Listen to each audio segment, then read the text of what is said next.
आप सब अच्छे ही होंगे। स्वागत है आप सबका मेरे YouTube चैनल पर।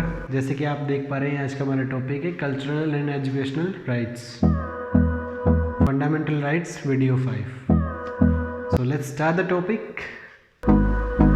Article 29, protection of interest of minorities. यानी इंटरेस्ट ऑफ माइनॉरिटीज़ से हम क्या समझते हैं? दो टर्म समझते हैं, रिलीजियस और लिंग्विस्टिक। यानी हम माइनॉरिटीज़ को दो टर्म्स में स्पेसिफाई करते हैं कि रिलीजियस माइनॉरिटीज़ होती हैं और लिंग्विस्टिक माइनॉरिटीज़ होती हैं।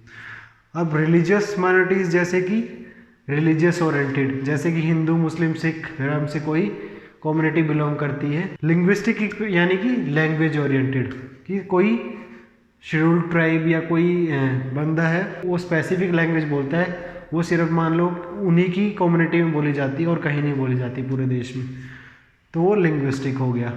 ओके, तो अब बात करते हैं इनके कुछ राइट्स की, जो इनके इंटरेस्ट है, जो आर्टिकल 29 इन्हें देता है। प्रोटेक्शन ऑफ एजुकेशन, प्रोटेक्शन देता है डिस्टिंक्ट कल्चर की। Protection of language as basis.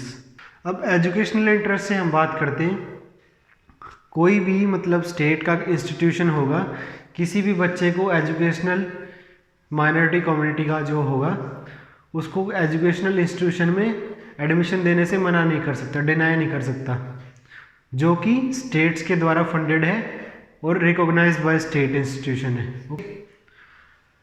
अब इसमें सुप्रीम कोर्ट ने एक जजमेंट दिया था कि कोई भी मतलब लैंग्वेज को प्रोटेक्ट करने के लिए, कल्चर को प्रोटेक्ट करने के लिए या एजुकेशनल राइट्स को प्रोटेक्ट करने के लिए अगर कोई पॉलिटिकल स्पीच देता है तो वो करप्ट प्रैक्टिसेस में नहीं काउंट होगा, अकॉर्डिंग टू रोपा एक्ट 1951। ओके, तो ये आप याद रखेंगे, सुप्रीम कोर्ट जजमेंट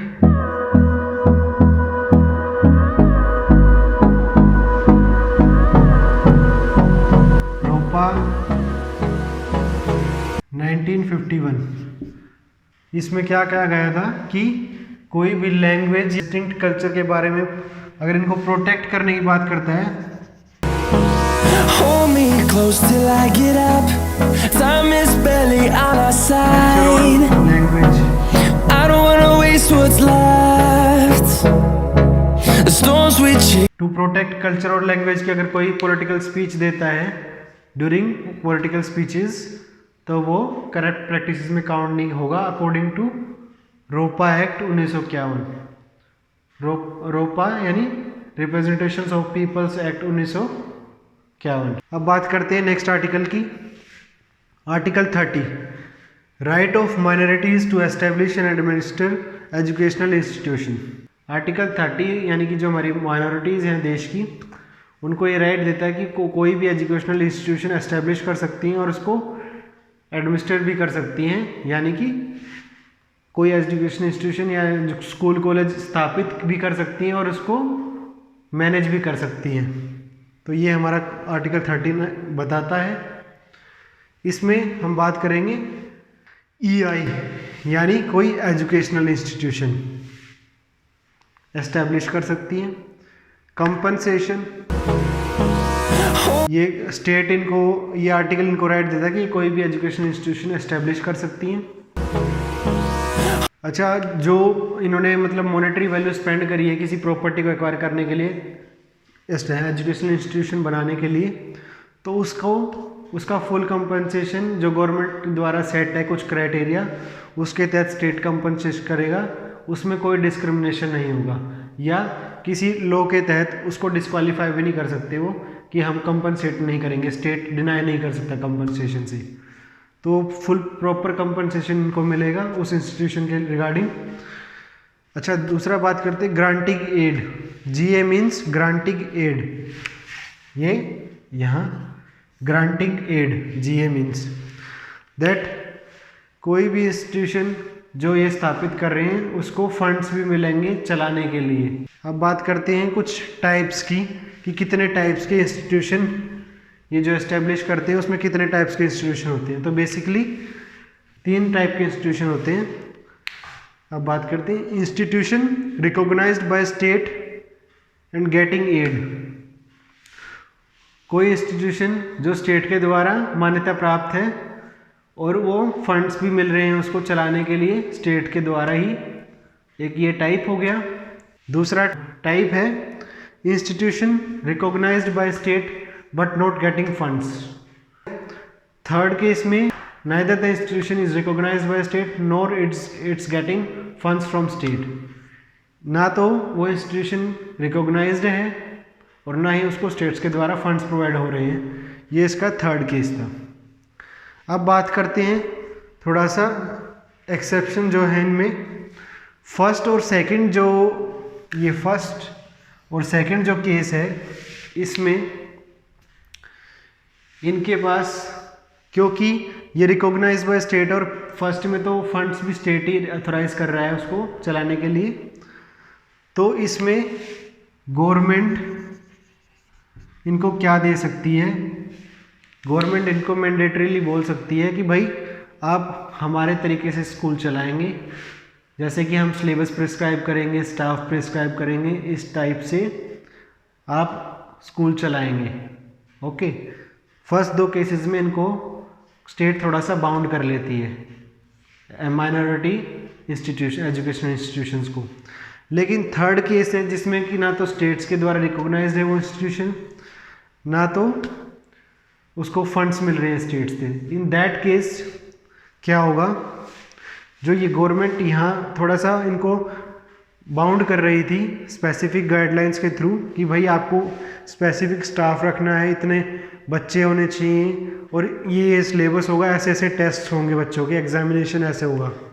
तो इस थर्ड केस में क्या होगा, ये अपनी मर्जी से रिक्रूट करेंगे टीचर्स भी, सिलेबस भी, बच्चे कितने होंगे, किस बच्चे को एडमिशन देना, ये अपनी मर्जी से डिसाइड करेंगे। लेकिन इसमें एक चीज़ है कि स्टेट इसको बाउंड करता है, जैसे कोई भी कॉन्ट्रैक्ट लॉ, लेबर लॉ जो हो गया, या इकोनॉमिक लॉ कोई भी अगर गवर्नमेंट का है तो वो सब यहाँ मैंडेटरी लगेंगे। ऊपर वालों में तो लगेंगे ही, लेकिन इसमें भी लगेंगे।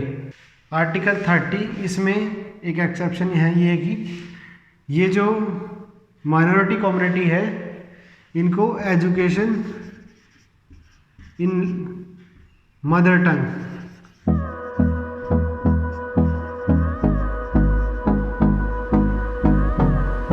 यानी आर्टिकल 30 माइनॉरिटी कम्युनिटी को ये राइट देता है कि वो अपने बच्चे को अपनी मदर टंग में पढ़ा सकते हैं। यानी जो मान लो वो तमिल बोलते हैं, जो माइनॉरिटी कम्युनिटी से बिलोंग करते हैं, या संस्कृत बोलते हैं, तो वो अपने बच्चे को इन्हीं मदर टंग में पढ़ा सकते हैं, अच्छे से प्रीचिंग दे सकते हैं उस स्पेसिफिक लैंग्वेज में। तो ये इनके पास राइट है माइनॉरिटी के लिए। लेकिन ये राइट्स का मतलब ये नहीं है कि ये डिस्क्रिमिनेशन हो रहा है हम लोगों के साथ। ये किसके साथ, दोनों केसेस में है protection of interest of minorities. ये इसी माइनॉरिटीज़ के लिए नहीं है, मेजॉरिटी के लिए भी है। कोई स्पेसिफिक टर्म नहीं है कि भाई माइनॉरिटीज़ के लिए भी है, लेकिन मेजॉरिटी पीपल पे भी एक कुछ हद तक अप्लाई करता है as according to supreme court judgment, जो मैंने यहाँ बताया। ओके, अब एक स्पेसिफिक जैसे बात हुई माइनॉरिटी, टर्म आई माइनॉरिटी। अब माइनॉरिटी यहाँ कॉन्स्टिट्यूशन में, हमारे कॉन्स्टिट्यूशन में कहीं भी डिफाइंड नहीं है कि रिलीजियस माइनॉरिटी और लिंग्विस्टिक माइनॉरिटीज़, ये हम लोगों ने डिफाइन कर लिया है अपने आप। बात करते हैं आर्टिकल 31 की, राइट टू प्रॉपर्टी, जो कि रिपेल कर दिया गया हमारे कॉन्स्टिट्यूशन से by which constitutional amendment act, that's 44th constitutional amendment act 1978। 44th constitutional amendment act 1978 बाउंड स्टेट टू